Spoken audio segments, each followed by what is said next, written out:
Hello guys, magandang araw sa inyong lahat, Luzon, Visayas at Mindanao. Ganun sa mga OFW yan, shoutout sa lahat. Ayan guys, panibagong araw, panibagong vlog na ulit tayo. Para na gagawin ito Toyota Hiace na naman. Ayan, ang issue nito guys, sabi ni sir ay may lumalagutok sa bandang kanan. Kaya ito guys, tatanggalan natin. Gawa ng na-check natin kanina. Ito guys, ang kanyang, ito guys, maliit na bushing lang to. Pero hindi mapigilan ang ingay nito pag ito yung nasira. Bola lang yan. Ito guys, ang bushing ng shock niya. Yan. Yan, pansin natin guys, oh. Dapat ito guys, hindi mo kayang kamayin. Pero, oh, yan, oh. Ang lakas ng galaw.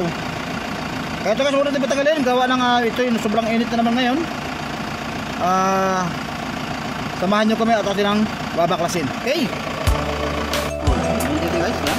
Huwag na natin gagaling patakon sir. Kaya natin guys, at nang luluwagan, biskutin natin medyo. Ayan, nagkabita natin ang impact. Okay. Ayan.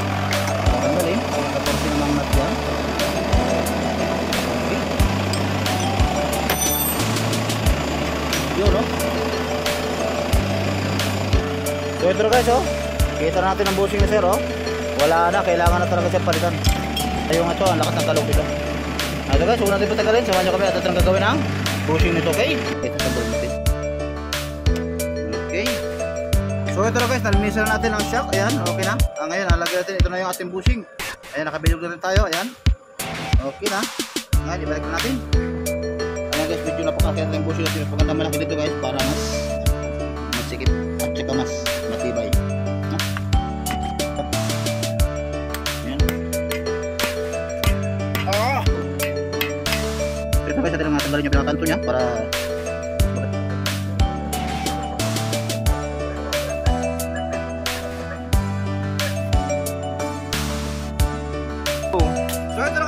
finish product. Ayan, okay na.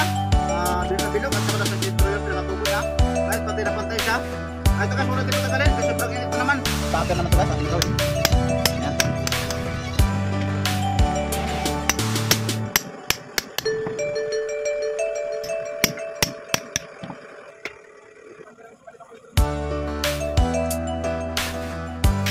Pwede rin natin ang butasan. Ayan.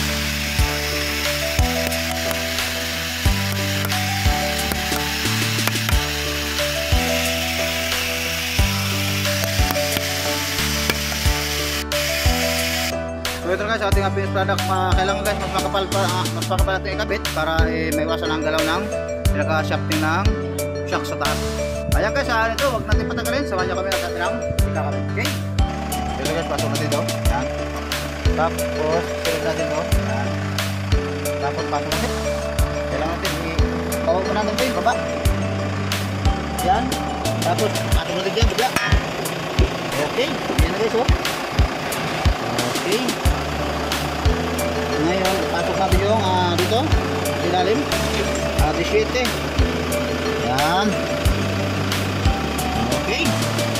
Ngayon, sa taas tayo. Ayan, nagsitirang mataas yung shock. Ayan. Okay, kailangan itapas natin dito. Yan. Okay.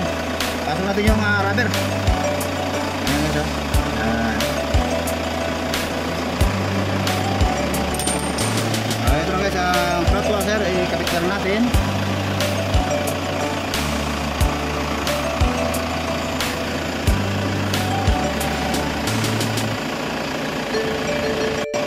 Ayan, napaka-init talaga guys ngayon panahon. Nakatapos ng ulan, bigla naman lang uminit na katulad dito. Parang maluluto yung utak natin dito guys.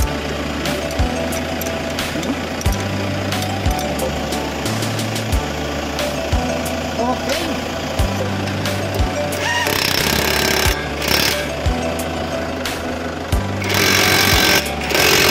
Okay, kailangan guys power handle ilalim para sigurado. Yan.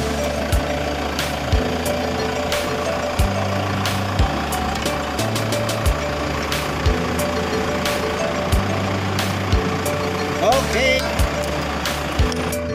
So guys, nakabit natin ang gulong.